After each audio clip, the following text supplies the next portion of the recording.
కావ్య, రాజు వాళ్ళు రిసార్ట్‌కి వస్తూ ఉంటారు. ఇంతలో అక్కడికి కవి వచ్చి, "అన్నయ్య" అని చెప్పేసైతే రాజుని పిలుస్తూ ఉంటాడు. ఆ మాటలు వినగానే అక్కడ ఉన్న రాజైతే ఒక్కసారిగా షాకయిపోయి కళ్యాణ్ వైపు అలా చూస్తూ ఉండిపోతాడు. ఇంతలో అక్కడ ఉన్న కళ్యాణ్ మాత్రం, "నువ్వు చూడటానికి మా అన్నయ్యలాగానే ఉన్నావు. అందుకే అలా పిలిచాను. తప్పయి ఉంటే క్షమించు" అని చెప్పేసైతే అంటూ ఉంటాడు. ఆ మాటలు వినగానే అక్కడ ఉన్న రాజు మాత్రం, "పర్వాలేదు, ఏమీ పర్వాలేదు. నువ్వు కూడా చూడడానికి నాకు తమ్ముడిలాగానే ఉన్నావు. నాకు కూడా తమ్ముడు అనిపిస్తున్నావు" అని చెప్పేసైతే అంటూ ఉంటాడు. ఆ మాటలు వినగానే అక్కడ ఉన్న కళ్యాణ్ రాజు దగ్గరికి వచ్చి తనను చాలా గట్టిగా కౌగిలించుకుంటూ ఉంటాడు. ఇంతలో అక్కడికి శృతి వస్తూ ఉంటుంది. అది చూడగానే అక్కడ ఉన్న కళ్యాణ్ అయితే చాలా నవ్వుకుంటూ శృతి వైపు అలా చూస్తూ ఉండిపోతాడు.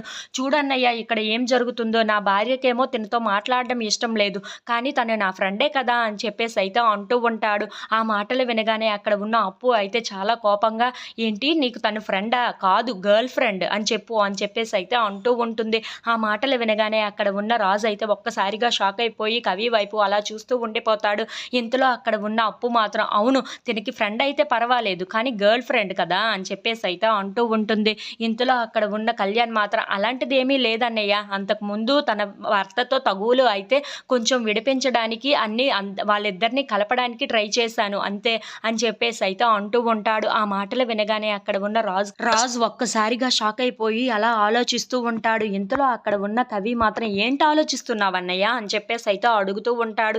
ఆ మాటలు వినగానే అక్కడ ఉన్న రాజు మాత్రం, "ఏంటో ఇలాంటి విషయాలే నాకు గతంలో జరిగాయి అనిపిస్తున్నాయి. అదేంటో గుర్తు రావటం లేదు" అని చెప్పేసైతే అంటూ ఉంటాడు. ఆ మాటలు వినగానే అక్కడ ఉన్న కావ్య అయితే, "ఆ! గుర్తు చేసుకోండి. మీ గతం గుర్తుకు రావడమే కదా నాకు కావాలి" అని చెప్పేసైతే చాలా ఆతృతగా రాజు వైపు అలా చూస్తూ